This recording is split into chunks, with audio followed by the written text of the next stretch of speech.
Welcome again to another episode of Sneaks, Runs, and Life. I am your host, Lionel McDonald. So, we are going to chat, I wouldn't say briefly about the Olympics. This is really not going to be about the Olympics per se, although pretty proud. I see you got my Andre DeGrasse shirt here that he held it down for Canada and for the GTA on his performance. But, more so, I think as we think about the Olympics and from a Canadian side, fortunately the ladies fell short in their bid to win a medal. The men didn't qualify again, and I know we had a better contingent out to play in the Olympics this year. And I know there's a lot of conflict. Personally, I didn't watch the Olympics. I took a personal stand and chose not to watch based on I just don't feel that they're supporting Black athletes. And you saw so many different things with Simone Biles and a variety of other things. The whole swim cap controversy. We had Kenyan runners not able to run and so forth. But as we take a step back and think about the Olympics, I think the Olympics always are a highlight of they call it the success of the Jamaican women in sprinting. Unbelievable results in sweeping the 100 and winning the gold in the 200, and obviously the success of their relay teams. But really, I want to, as I talk about the Olympics and all the things that kind of transpire, let's really home in on what we would call the Olympic sneaker experience.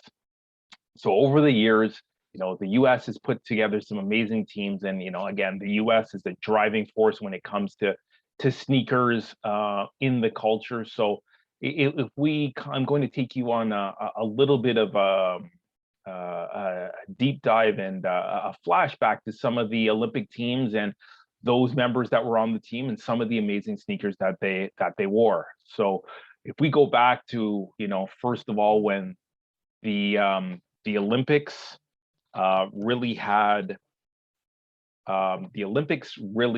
the first dream team. So this is the team led by Bird and Magic and MJ.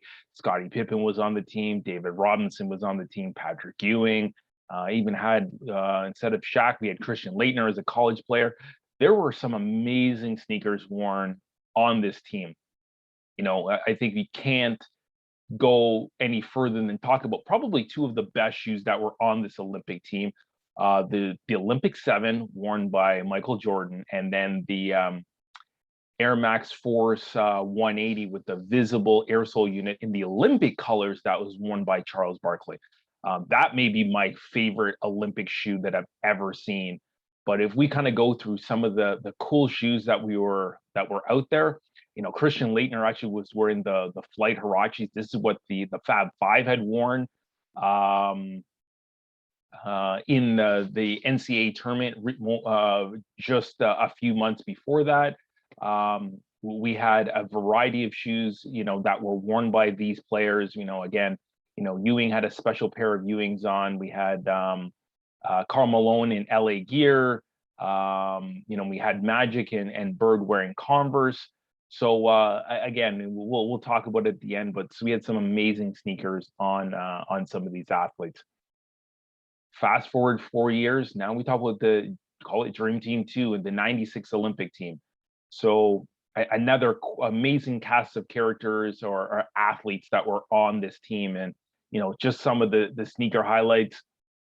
That this was the age or the era of the more and much up tempo. So that's the Nike basketball shoe that actually has air written down the side, and it's been made a resurgence in the marketplace the last couple of years.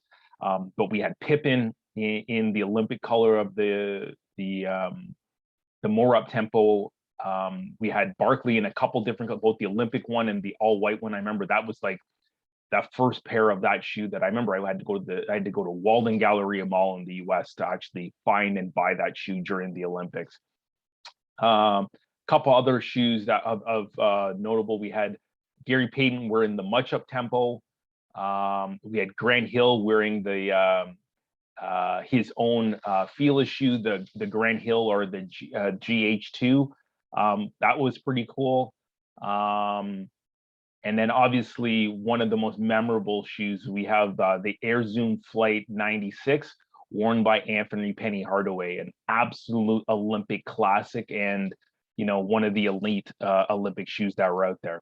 We think Shaq wearing a size 22 Preacher. I remember my days as a part-time at Foot Locker, we actually had a replica model of this shoe in the store in a size 22. It was pretty awesome to see. And then we had just, the year before, we had just come off um, the first Foamposite or Posit shoe, and then we had Kevin Garnett wearing the second edition of a Posit shoe as he was on that Olympic team. But one of the staples of time, we had Ray Allen wearing the Jordan 6 Olympic with the blue toe and the white midsole with some of the patches or underlays being navy blue that matched the Olympic jersey. So again, pretty amazing what we had on that front. Fast forward another 4 years, we had the 2000 Olympic team, and for those that remember, this is the Olympics that Vince Carter did his thing. So Vince Carter most notably was wearing the BB4, and this is the one he jumped over Frederick Weiss from Australia and literally jumped over this 7'3" guy and put him on a poster. So pretty amazing scene from that Olympic experience. Fast forward again, then in 2004, we had some familiar faces that were still they're now relevant still in today's game, literally 17 18 years later. We had LeBron wearing the Zoom Generation. That was his first shoe, but he was in the LeBron 2 in the white and navy.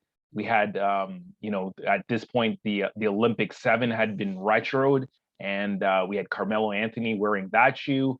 We had Stephon Marbury wearing AND1s. We had Allen Iverson wearing the Reebok Question 2. Not a hot seller, but that shoe was out. We had Tim Duncan wearing Adidas at the time. But this is also the team that fell short of expectation, did not win the gold medal, the first dream team, if you want to call that's what they were, but the US Olympic team that did not win a gold medal. And there were some doubts on does this Olympic program work. We had a couple guys also wearing the Huarache 2K4 that Kobe Bryant made most famously. So yeah, that was the piece of the 2004. Fast forward to 2018. We had Melo in the Melo 5, but I think the shoe that really definitely stuck out with a lot of people was the Hyperdunk, which Kobe was a part of this Olympic team and did wear, and many of the other players on the team did wear as well. Then if we move forward, we go into the 2012 Olympics, and some cool shoes there. This is the debut of the LeBron 10. This is when he first wore it, the all white with some navy and red. That was definitely one of the Olympic highlights. We had several guys. KD had his own shoe. Chris Paul was wearing his own CP model of Jordans. Melo was still wearing a few other shoes at the time. So this was pretty cool to see. Just so many athletes on the team and wearing a variety of different shoes. And then we got to 2016. This is when we had now Kyrie and KD helping to lead this team. And again, the US team did win the Olympics.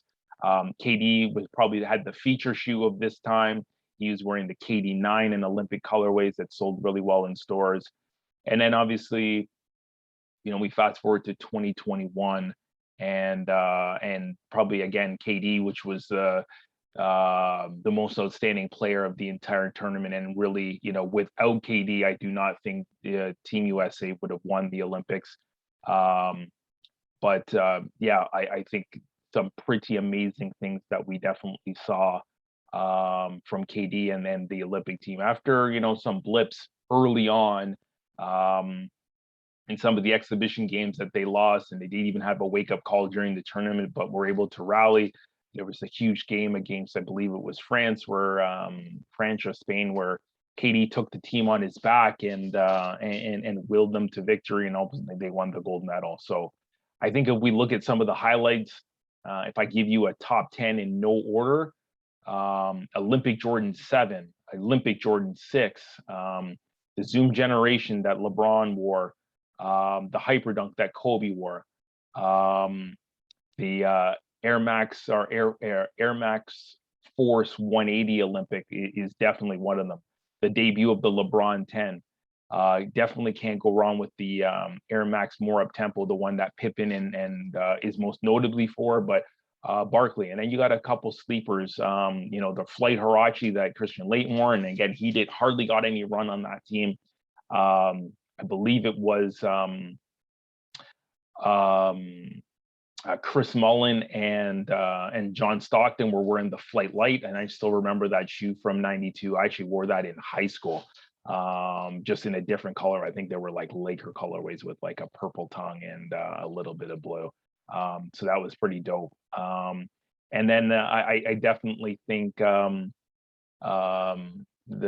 Flight Zoom Olympic that you saw a couple athletes wear throughout the period of time were definitely shoes to remember. Outside Nike, obviously, Steph wearing some N1s and N1s getting some run. Iverson's question too, with the big Olympic flag that was on the toe and still like the different colored toe box was definitely a highlight. And then even to see like guys like Patrick Ewing wearing his own Ewing line. I think he was wearing the Ewing Eclipse. And then obviously seeing a guy like Karl Malone, he was wearing an Olympic shoe, which you didn't really see. And again, he was at that time rocking LA gear. So pretty awesome and amazing to see so many different shoes. But that kind of would be the top 10.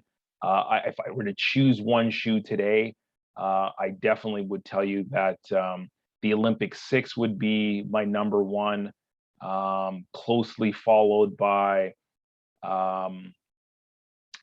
the